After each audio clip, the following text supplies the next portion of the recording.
Jeez Okay. Louise. Now we hit record. We're ready, Natasha, Elisa. Yeah, We're we're ready. actually recording now. Wait, so Nat, is this going to be our last podcast before Christmas? Yeah, it's right because we're taking next. Oh no, yeah. Well, we're going to record next week, but it won't air until after Christmas. So this is our last one for everybody else before Christmas. Got it. Oh my God. That's why I have my Christmas sweater on. Duh. I was going to say, you are so adorable. And people need to go to your YouTube channel, which is Natasha Elisa. They can watch all of our videos there. And you can see, like, you're like a cute little Christmas elf. I love it. Yeah. If only I had somebody to gift myself to. Maybe next year. I always wanted to do that. Like, just wear a giant bow. Be like, Merry Christmas, Santa. I should be doing that for Schman. Okay. You don't do that stuff? No, I haven't done. I mean, we're into lingerie. Schman's a lingerie guy. So I will pull out the lingerie, but I haven't done a bow. I should do that. Oh, yeah. I like dress up. It's all dusty in a drawer somewhere, but let's not go down that route. What are we talking about? Because that's not it. Okay. For 2023, we'll have to do our fantasy episode. Anyway, we'll put that on the list. Oh my gosh. I've got a couple locked away. One day. So look, today we are going to talk about how do you stay positive when things become so negative in your life. And I think this is a great last episode before Christmas because it is a tough time of year for so many people. Christmas, I think, and Hanukkah and Kwanzaa and everything can evoke sad memories. And, we're inundated with sad news, which I'll tell you how I avoid that. But anyway, but before that, you and I had an interesting week because we put out the episode with Robin, my longtime therapist, Robin Mize, who now you've connected with because we all love Robin so much. And I put out this video basically saying that, my therapist is coming on to talk about Kane's narcissism and narcissism in general. Anyway, that got a huge response of why are you guys still talking about Kane? Why are you using his name? And I thought on this episode, it would be good to reiterate why you and I came together and why we're doing this, because I think people just see that sometimes on my social media that maybe, or yours that don't listen to the podcast or aren't sure what we're doing and then just feel like, oh, why are you guys doing this? Yeah, I get it. I mean, I get it may look that way, especially like you said, if you don't hear all of the, not just the traumatic experiences that we talk about on the podcast, but the positive intent behind why we're doing it and the lessons we've learned from it and the way that we want it to help other women. If you don't hear that whole thing, then I guess I could see why it's like, man, why are they still talking about this? They're mooching off of that for, because apparently we're banking, by the way. I saw a lot of the comments that are like, you guys are banking off of this. I'm like, really? I must not be checking my bank account. No. I mean, people don't understand how podcasting works, which is we're still in the infancy of podcasting, but literally like the 2% of the top podcasters, I'm talking the Joe Rogans, the Call Her Dad, like these people are making millions, but most of us are doing 2 or 3 different projects to make money. Like it doesn't make that much money. It's like you were saying about social media, because you've done blogging, you've done YouTubing. Like I actually should start posting how much I make every month on YouTube because it's such a joke. It's like $98. Like, well, I think you should. You totally should. Maybe I should do the same thing because this takes so much time, which I'm happy to do it. It makes me so happy doing these podcasts with you. And I do hope one day it grows into something that maybe we could make some decent money at it. Paid for it. Yeah. Yes. 100%. Which, why should you not be paid for your efforts? But like I was like, I'm spending so much time on my social media, on creating content, posting it, that 90-second video that you see probably took a total of 2 hours between filming it and then editing it, doing the marketing for it. And you don't make any money off of that. I think off of Instagram, I have made in the last 6 months, maybe $200. And I started an Amazon shop that I changed my link to since I haven't had time to do my Etsy shop. My light keeps going out. And off of my whole Amazon shop, I think I made like $68.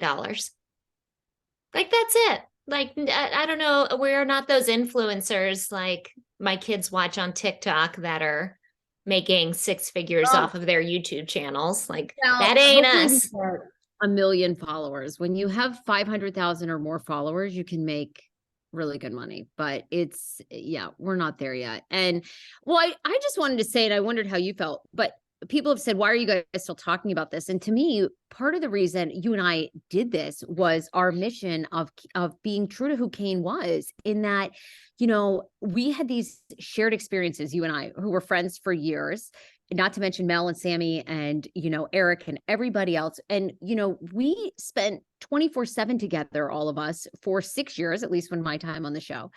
And, you know, there was some really traumatic. I mean, that's part of the thing, right? Is I think we've realized like Kane was very ill, but what he did do to us is 100% the truth. And I'm not going to not talk about it, because that is the full picture of who he was. And you and I did this to say, we want to share our stories for somebody else that is going through it. And this is 100% the truth.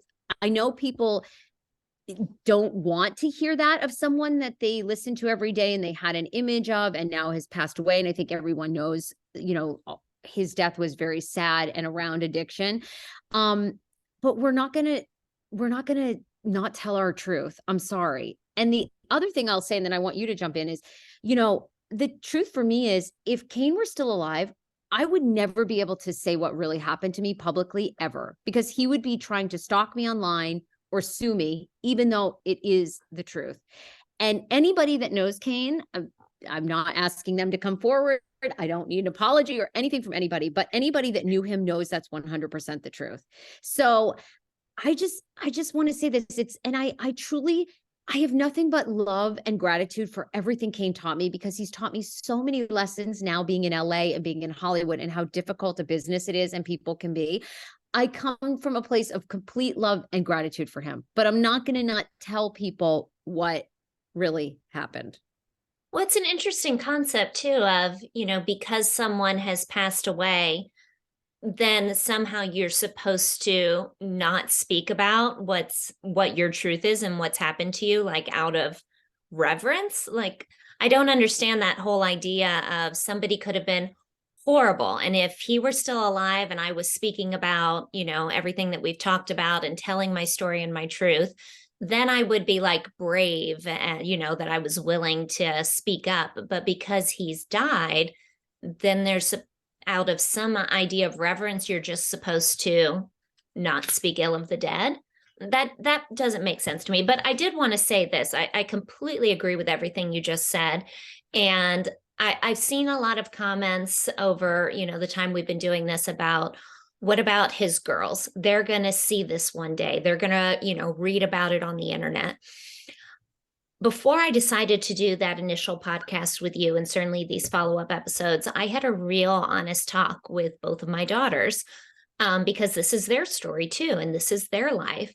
And they unequivocally, without hesitation whatsoever, wanted me to do this, because you have to understand, they're not going to hear this one day or read about it online and learn something that they weren't already living. My daughters were living in this traumatic environment. They were experiencing being taken away from me when they wanted to be with me. This is their truth and their story, and they're not learning anything about their father that they didn't already know. And they were extremely frustrated that, just like you and I were frustrated, like that our truth couldn't be out there and people had this misconception of who we are because of the narrative that he was selling. They felt the same way, that, man, you know, especially like I remember right after he died, and, you know, like intern John did this very sweet, like morning show episode, all about him and, you know, how wonderful he was and everything that he taught him and everything else. And they were so mad about that. They were so angry that, but that's not what really happened. You know, I wish that we could tell our story and our truth, because yes, he did some good things, but their experience wasn't this narrative that was being put out there. So all that to say, it's nothing they don't already know, because they lived it, and they could not be prouder of me, could not be more supportive of what I'm doing. And I think I am teaching them a damn good lesson that you can take your pain and you can either wallow in it and be a victim that this happened to you, or you can make something good out of it. You can speak your truth, you can help somebody else, and you can grow to be brave and strong from it. So pat on Yes. our backs for that. And I think too, people need to realize you and I talked, a lot about this before we even did the podcast. I mean, to me, the first three people I care about is you and Sam and Soph. Like, if you're good with it, that's all I care about, because you guys are the most important, and it's the most important that you guys say your truth and you feel comfortable with it. And if people are uncomfortable hearing it, I get it. I watch things too, and I'm uncomfortable, or I turn it off, or I don't want to engage. But I'm glad you and I said this, because I just wanted to set it back up for why we're doing this. And I have loved every episode, and I've had no regrets. And I loved the episode with Robin, because Robin lived it with me, and I didn't know, like we've said, every episode. And I think so many people you get DMs. I'm sure you've gotten so many DMs. Every day. Yes, I had no idea I was even in a toxic relationship work environment until Robin said to me, this isn't normal. So for somebody, they're hearing one episode and being like, oh my God, this isn't normal. Yeah, absolutely. And just from a selfish perspective, and I wasn't expecting this when we started doing these, but it has been so healing for me and for everything that I went through to then get these messages from women that say, thank you so much for talking about this, because now I know I'm not alone. This happened to me too. And you have a platform and a voice, and you're saying my story. Like, it's healed my heart in ways that I honestly thought was going to stay broken forever. So that's the reason we did it. We're accomplishing that goal. And the reason we're going to keep doing it is to continue spreading that truth and helping people that women that are still living it today, because there are lots of them that are experiencing toxic relationship, toxic marriage, post-separation abuse. I have learned so much about post-separation abuse, what happens when you leave that controlling relationship and the man is not giving up like that. A controlling man doesn't just go, okay, well, see you, I guess, I'm just going to let this slide. That's when the real abuse starts. And we're making a difference, and we're going to keep doing it. And if you don't like it, don't listen. I mean, don't honestly, listen. I'm at that point in my life. I don't care. I'm over social media. We're going to talk about social media and keeping a positive attitude. I spent so many years trying to grow my Instagram and craft an image and all this. I don't care anymore. If you don't want to hear from me, unfollow. I don't care anymore. Amen.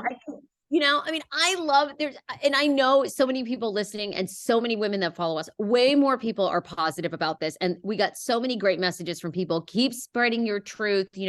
People don't want to hear, people have images. We all do, right? I mean, look, I'm sorry. You probably don't even know who Charlie Rose is, but like, I used to watch CBS. Charlie Rose is like the old newscaster guy, right? I do not want to believe that Charlie Rose was whipping out his dick and like showing this in front of women, but I don't want to believe that. So I get where people are with this sometimes, but I'm sorry, that's the truth. Like, it sucks. So anyway, good. I'm glad we said that. Glad we addressed it. Moving on. All right. So one of the other topics we wanted to talk about is, how do you stay positive when things can look so dark? And this week was I'm sure you felt this 2 days ago. Everybody got the news that Twitch, who was DJ Twitch Boss, who was famously on Ellen's show, and So You Think You Can Dance, took his own life in LA, father of 3 children, was married to his wife. They just celebrated their 9th year wedding anniversary. And I didn't know him personally, but it's like, when stories like this happen, don't you feel like you know them? And it's just like, you just constantly search all day for an answer. Like, why? I was telling you this before we started. I was crying in my car yesterday when I, read the news about it. I love So You Think You Can Dance. I watched the whole season that he was on. I've rewatched some of the dances because he was just so incredible and such an emotional dancer. And then I loved him on Ellen. I stopped watching Ellen when, all that stuff came out that she was like an asshole boss, but I love Twitch. And I haven't felt this way since Robin Williams died. When Robin Oh, Williams committed suicide, it was just like, it felt like somebody I knew, like it hurt my heart. And I felt the same way when I found this out about Twitch. And it's one of those where you're just like grasping to make sense of it. Like, I don't understand. He seemed so happy. You could tell he loved his family. Why would he do this? Not, a week and 2 weeks before Christmas. Like, why? And I think that's the important part that at least I want to talk about is being aware of whether it's you or the people around you that you can, just because you're putting out this image of being happy, you can be in an incredibly dark place. I spoke about it on one of our episodes. I don't remember which one, like after the second time that the girls were taken away from me and done so unfairly. And I had Peter, telling me how this was all my fault, how I was never going to see them again. And it just, I was so depressed, and I probably seemed happy on the outside, or happy enough, okay enough. I still had Harry, my baby, and I was, married at the time. But there's this dark place that your head can go to no matter what you're putting on the outside that can feel completely hopeless. And you start to rationalize in your head why everybody else would be better off without you. It's whether it's a chemical imbalance or what, but it's just like the depression takes over. And I remember really feeling that way. Like, I've caused my girls so much pain. If I wasn't in the equation anymore, they would be better. And thank goodness, I got help for that. I saw a psychiatrist and got out of that dark place. But unless you've experienced it, I'm not sure you can really understand how real those dark thoughts can become. And we'll never know why he clearly planned it. He went and checked into a hotel down the street, brought a gun with him. He checked in for one night. no. And it just came out today. He did leave a note, I Oh, guess. really? Yeah. And the details aren't, I read in the New York Post that the letter kind of addresses some things in his past. I don't know if they're alluding to what. I don't know if they're alluding to like depression, like he'd kind of had dark thoughts and things had happened in the past. I don't know. There's so many rumors, flying around. You and I kind of talked about this, like, before we came on here. So, I'm not sure. I guess they didn't publish like everything in the letter, which, thankfully they didn't, because obviously that's very private for the family. But I guess maybe that explains more. But you're right. I mean, it's so dark. And I thought I shared a video Rosie O'Donnell did, because she's been very open about being on antidepressants for years. It never will go off them. And she said depression is like you become so depression takes over your mind so much you don't even think about like your kids, or like you literally can't even think about your children, your siblings, your parents, the people you leave behind. It just becomes so dark, Yeah. I mean, I 100% was believing that all of those people would be better off without me. Like, I thought to myself, okay, they would be sad at first, but in the long run, I'm causing so much pain because, I thought about like, my mom and my family, they were constantly having to live through the pain that I was going through with me, and I was like, they're gone again. How am I going to tell my family, like, again, I'm going to take up all of their attention. This situation is going to take up all of their time. And if I take myself out of the equation, then they can go on with a happy life because this drama will stop happening. It's a really fucked up way of thinking, but it's scary when you are really depressed, how real those thoughts become.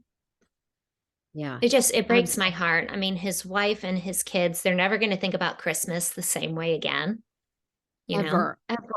And, I mean, one of the things I think about for your girls and myself, because, obviously I've said it 1,000 times ever since I've been on radio and podcasts, but, I lost my dad when I was 14, 15, just like Twitch's oldest daughter, who he had, was not his biological daughter, but he had adopted. So very much his daughter.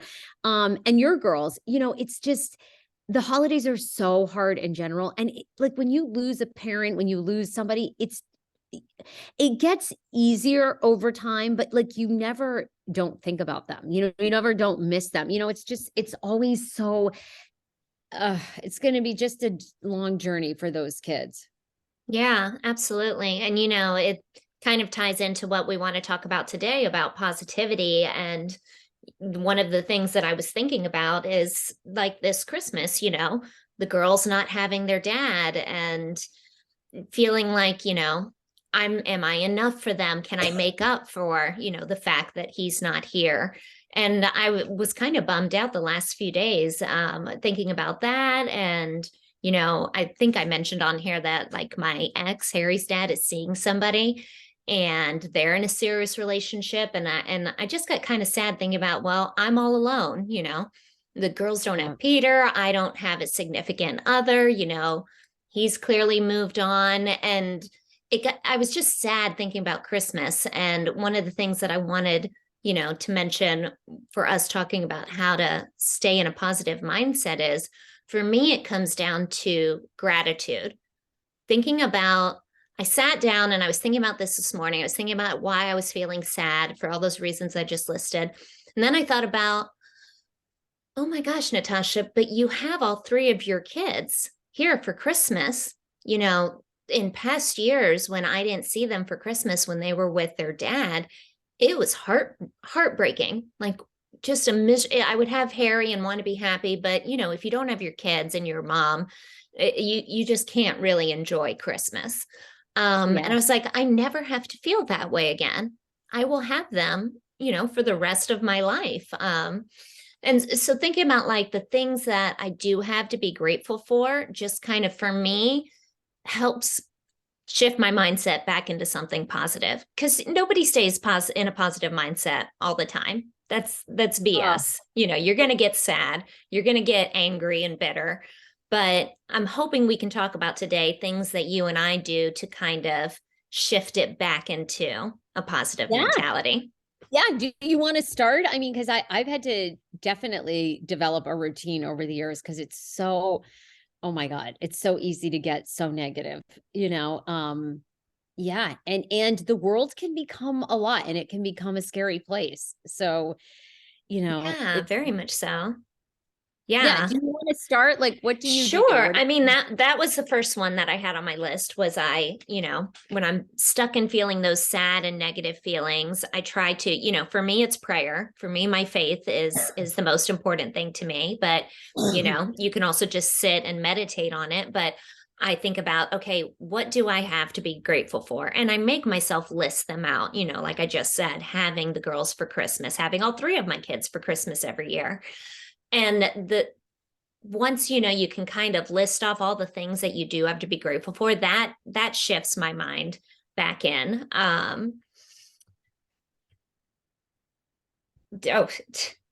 right, we can edit out this long pause. I just lost my track of thought.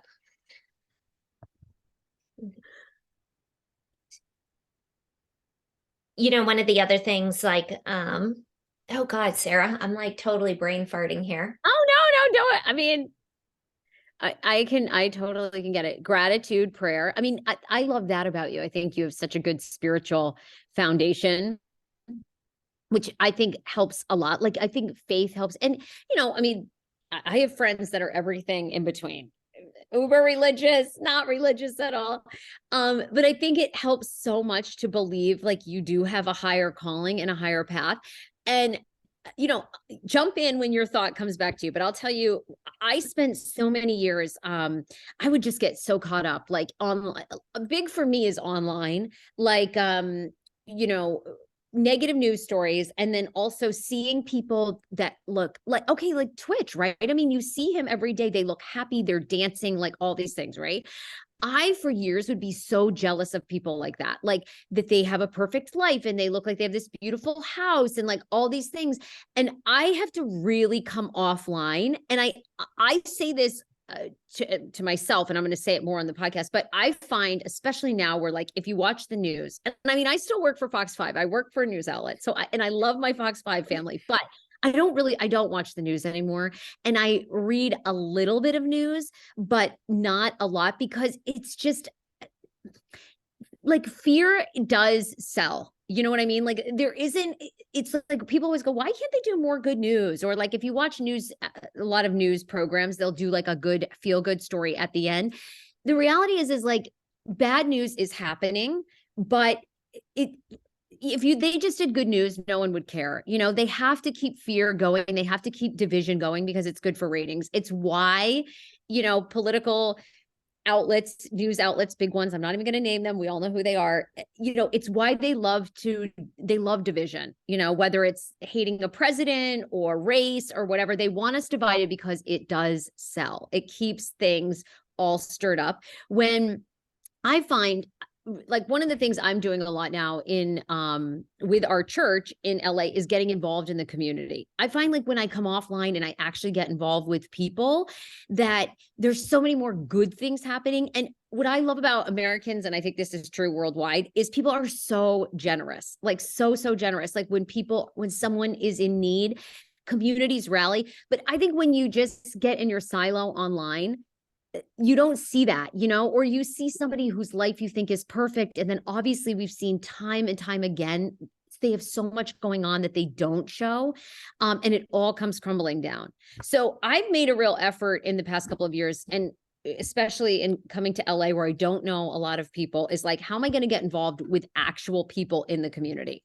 Doing a gift drive at the church that they did this fall, then they want me to come in and cut fruit they feed, 400 homeless people every week, doing stuff like that. I think gets us out of, because it can become really a lot about like, what's happening to me? Like bad things are happening to me. But when you realize all along the way, there's always somebody that is worse off. Like it begins for you to realize like, okay, things can get better. I don't have it that bad, even though, yes, bad things happen to all of us.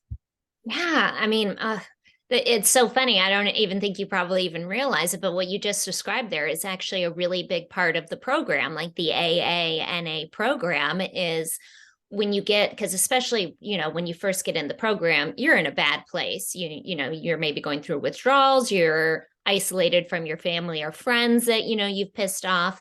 And, you're in like your rock bottom. And it's very hard to focus when you're in that negative mindset. So one of the things that I remember my sponsor taught me and that the program teaches is exactly what you just described. When you're in that really bad place, that like victimization place where you're only thinking about yourself and how bad things are, which they very well might be, pick up the phone and call someone else. Reach out to a friend, reach out to somebody else who you can help. And it's like something kind of magical happens when you're talking to that person and you're giving them, words of encouragement, and you're saying positive things because you want to help them. It kind of shifts your mind back that you start to believe it. And then selfishly, even though, you're making the effort to help them, it helps you because it heals you. We all feel better when we do something kind. I saw your GoFundMe on your stories this morning for that single mom, which my heart just like breaks for her, that she has like stage 4 cancer and 2 kids.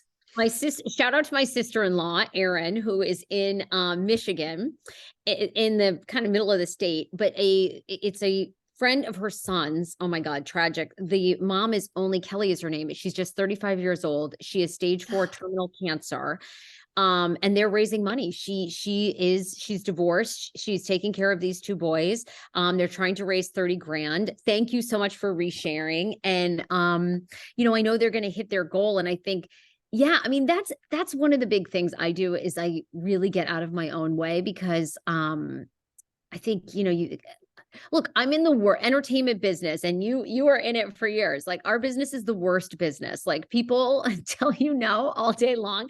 And so you can begin to like take that on. So it's like, no, I got to get out to the real world where people have other problems aside from selling a TV show and get out of my own way.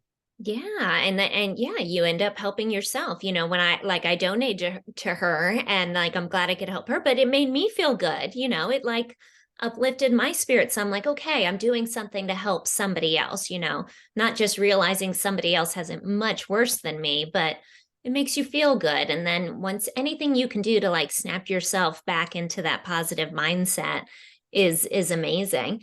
And, one of the other things that I thought of while you were talking, is setting up boundaries. We talk about boundaries all the time Yes. on this podcast, and setting up a boundary from like taking a social media break, taking a break from the news.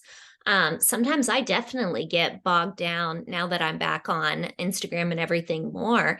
It can be exhausting, like, giving yourself so much and putting yourself out there so much and reading negative comments or not getting a lot of likes. It affects us.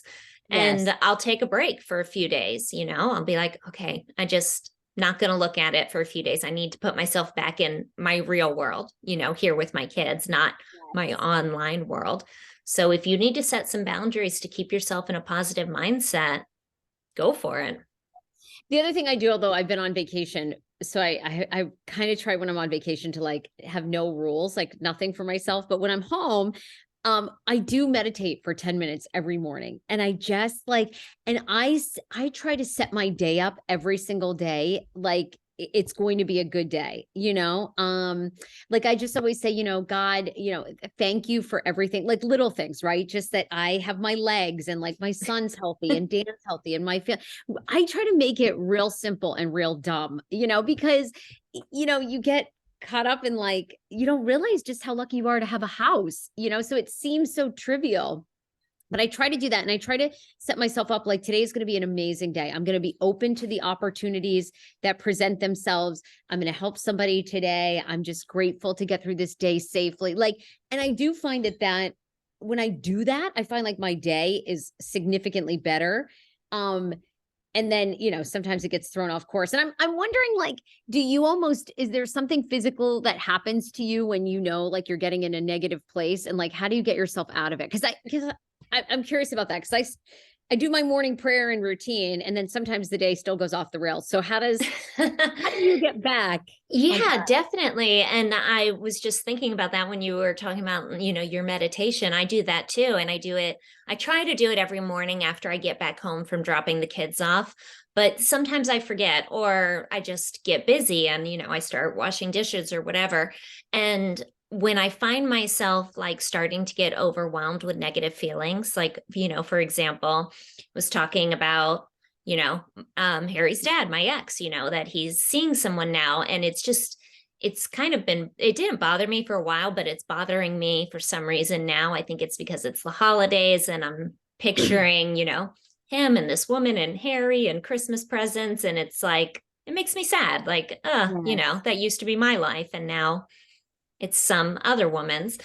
And I just was getting really stuck in that. And I could tell, I can tell my shoulders are getting tense. I'll walk around with them all curled up and my brow will be furrowed. And I just get overwhelmed in those negative thoughts. And one thing that I do is I pause, because I have to talk about my problems a lot. So I could either I can call my mom, I can call a friend, and I can keep going on and on, bitching about that this is upsetting me, which it's okay to do that some, but I've started going, you know what? I'm not going to give it any more space.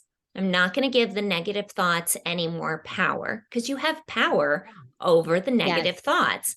And I'm going to hit pause and I'm going to do something that I know resets my mind.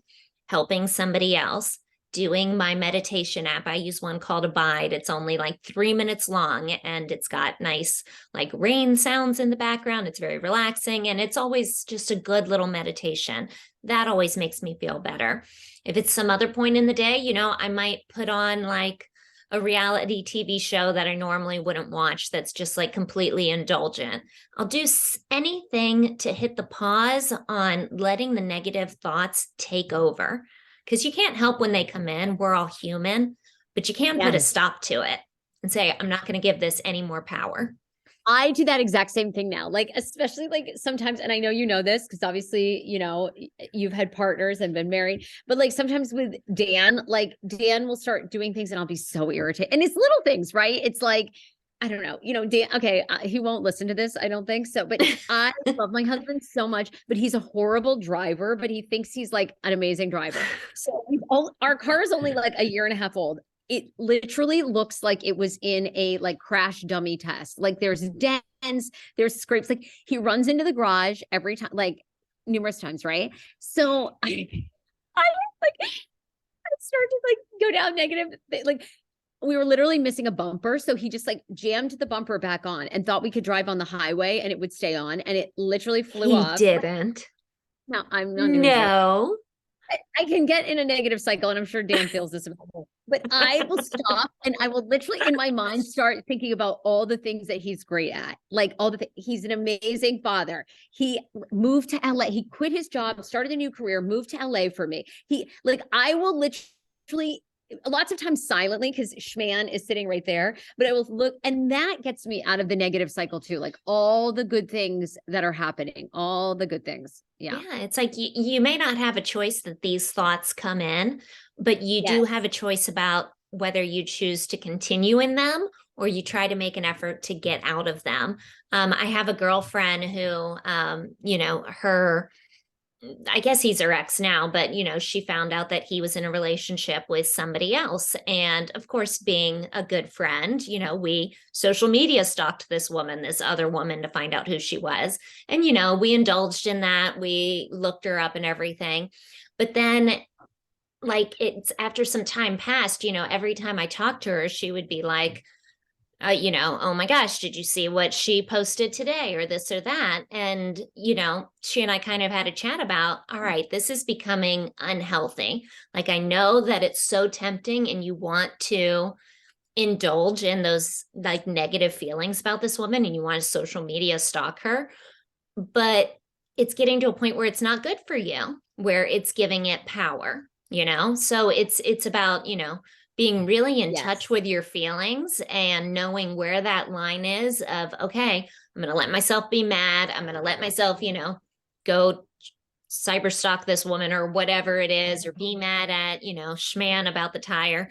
But then when it gets to a point that it's overtaking your thoughts for too long, make the choice, cut it off, do any of these things we've mentioned. At least that's what I'm trying to do. I'm not perfect. I have to tell myself all the time, oh my God, Natasha, you mentioned this on the podcast. You should probably practice what you preach. But it really does work. It really makes a difference. I wish I was like this in my 20s and 30s. It's so much happier. I know we're going to wrap up shortly, but I did have one final question. How do you deal with people in your life that are not positive? Like, do you have a lot of people because that's been a challenge for me over the years, whether it's been friends or acquaintances or family members or certain coworkers. And I'm not good at, I don't know what to do. Like, do you eliminate them or what do you do with people that aren't positive? It's tough. It goes back to like the boundaries we were talking about. And like, of course, Peter was probably the most negative person in my life. And we've talked a lot about how I would try to set boundaries with him. But, like I had some friends that, it was actually the friend that I talked about on here that ended up stabbing me on the back. But like, she was always very negative about stalking, Peter and the morning show online and seeing what they were doing on social media. And then she would text me and be like, oh my gosh, they just posted this. Did you know? And it would like suck me right into that negative space, whereas I was having a good day. So I had to finally tell her, like, I don't want to know. Like, that's a negative thing in my life. Stop telling me about it. Mm-hmm. And hopefully you have somebody that, will be receptive to that, but speak up. And I always go back and forth if I should just tell them that they're negative. I don't know. I'm like, is that well, are they negative about everything all the time? I have a few people in my life that are, for the most part. It's doom and gloom. Yeah. Yeah. Can you maybe just like limit your exposure to them? That's what and if you're not in a good mindset, then maybe don't like answer the phone or reply to the text. I totally do that. Yes. Yes. That's exactly what, I mean, it goes back to boundaries, right? I mean, I have gotten better at boundaries of just like, you don't always have to answer.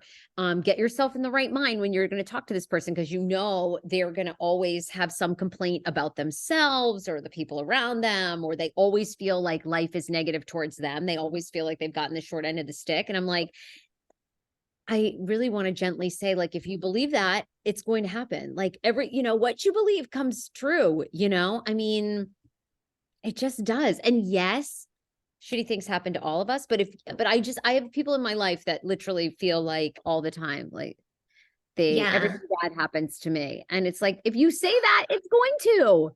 Yeah, I don't have a lot of tolerance for that. So you're probably more patient than I am. But, it's honestly, Sarah, it's just, I spent so many years of my life unhappy. Mm. Some of it, a lot of it through no fault of my own because of the situation that I was in, that now I fiercely protect my happiness. I fiercely protect my headspace.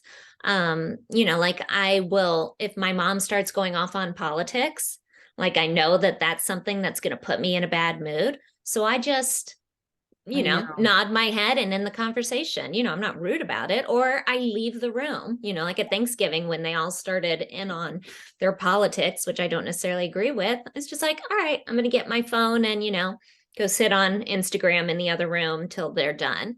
Because Yes. I need to protect my happiness because I went so long without it that I'm not going to let Oh, anybody else take it away from me, even oh. myself. I'm my own worst enemy, but I'm trying to just fiercely protect it.